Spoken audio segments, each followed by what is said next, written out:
Hello കൂട്ടുകാരെ, ഇന്ന് നമ്മൾ കാണാൻ പോകുന്ന വീഡിയോയിൽ വയനാടിനെ കുറിച്ചുള്ള കുറച്ച് കാഴ്ചകളാണ്. വയനാട്ടിൽ മെയിൻ വന്നിട്ട് പ്രധാന സ്ഥലങ്ങളാണ് ഈ കൽപ്പറ്റ, അതുപോലെ സുൽത്താൻ ബത്തേരി എന്നൊക്കെ പറയുന്ന അമ്പലവയൽ, അങ്ങനെ ഒരുപാട് സ്ഥലങ്ങൾ കാണപ്പെടുന്ന ഒരുപാട് കാഴ്ചകൾ കാണാൻ പറ്റുന്ന സ്ഥലങ്ങളാണ് ഇവയൊക്കെ. അതിൽ പ്രധാനമായും കാണപ്പെടുന്ന സുൽത്താൻ ബത്തേരിയിലെ കുറച്ച് കാഴ്ചകളൊക്കെയാണ്. സുൽത്താൻ ബത്തേരിയിൽ ഒരുപാട് പഴമയാർന്ന പണ്ട് കാലത്ത് ബ്രിട്ടീഷ് കാലത്തായിരുന്നു ശരി, ടിപ്പു സുൽത്താൻ്റെ കാലത്തായിരുന്നു ശരി, അവർ ഭരിച്ചിരുന്ന കാലത്തുണ്ടായിരുന്ന ഓരോ കാര്യങ്ങൾ, ഒരുപാട് സ്ഥലങ്ങളൊക്കെ കാണാൻ കഴിയും. അതുപോലെ തന്നെ സുൽത്താൻ ബത്തേരിയിൽ ഒരുപാട് ടൂറിസ്റ്റ് കേന്ദ്രങ്ങളും നമുക്ക് കാണാൻ പറ്റും. മറ്റുള്ള സംസ്ഥാനങ്ങളിൽ നിന്നൊക്കെ ആളുകൾ വന്നിട്ട് സുൽത്താൻ ബത്തേരിയിലേക്ക് വന്നിട്ട് ഇവിടുത്തെ ടൂറിസ്റ്റ് പ്ലേസ് കാണാനായിട്ട് മറ്റുള്ള സംസ്ഥാനങ്ങളിൽ നിന്നും ശരി, മറ്റുള്ള ജില്ലകളിൽ നിന്നും ശരി ഇങ്ങോട്ട് വന്നിട്ട് കാണുന്നുണ്ട്.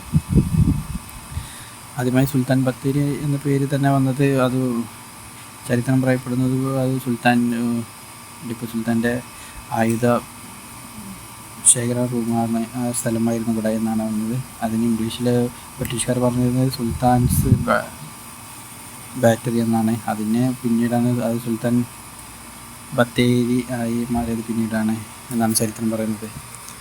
അല്ല ബ്രിട്ടീഷുകാരായാലും ശരി, രാജവംശക്കാരായാലും ഒരുപാട് ഭരിച്ചിരുന്ന സ്ഥലമാണ് സുൽത്താൻ ബത്തേരിയിൽ.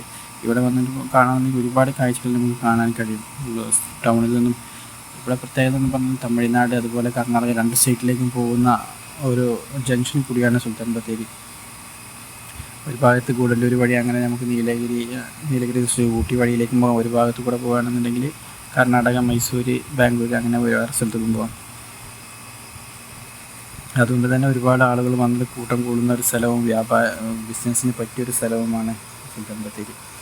ഇപ്പോൾ വന്നിട്ട് മറ്റുള്ള സംസ്ഥാനങ്ങളിൽ നിന്ന് ആളുകൾ ഇവിടെ വന്നിട്ട് റിസോർട്ട് മേടിക്കുന്നുണ്ട്. അതുപോലെ തന്നെ സെൻറ്റുകൾ പൈസ നോക്കിയിട്ട് ഇവിടെ സ്ഥലം വാങ്ങി ഇവിടെ താമസിക്കുന്നവർ, ഇവിടെ വന്നിട്ട് ജോലിയിലൊക്കെ ഏർപ്പെട്ട് ഇവിടെ തന്നെ കൂടുതൽ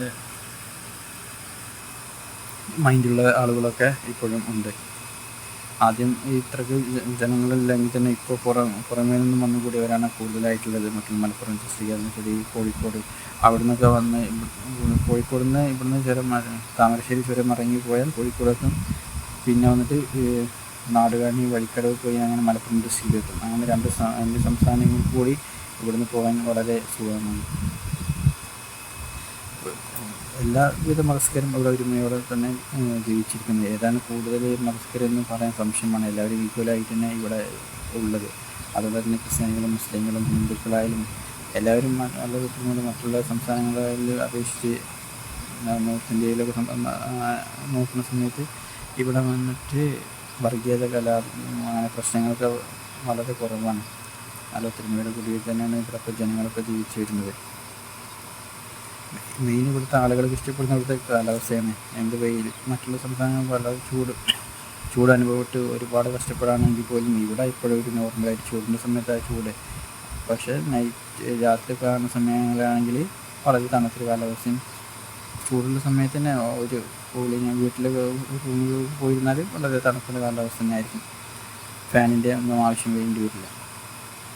അങ്ങനെ ഒരുപാട് പ്രത്യേകതകളുള്ള ഒരു സ്ഥലമാണ് വയനാട്. ഇവിടെ ടൗണിൽ നിന്ന് ടൗൺ ഭാഗത്ത് തന്നെ സ്ഥിതി ചെയ്യുന്നതാണ് ജൈന ക്ഷേത്രമുണ്ട്. പഴമകാലത്ത് അത് ജൈനക്കാർ വന്ന് നിർമ്മിച്ച് ഇവിടെ അവർ വന്നിട്ടും കർണാടകയിൽ നിന്ന് വന്ന് ഇങ്ങോട്ട് വന്ന് ഇവിടെ താമസിക്കുകയും ഇവിടെ വന്നിട്ട് അവർ കൂടിയിരുന്ന സ്ഥലമാണ് ബത്തേരി.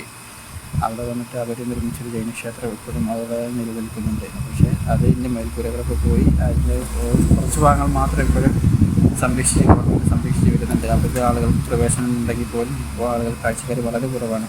അവിടെ പോയിരുന്നാൽ 1-2 ആളുകൾ, അതും കപ്പിൾസായിട്ട് വരുന്ന ആളുകൾ അങ്ങനെ കൂടുതൽ കുറച്ചായിട്ടുള്ളത്.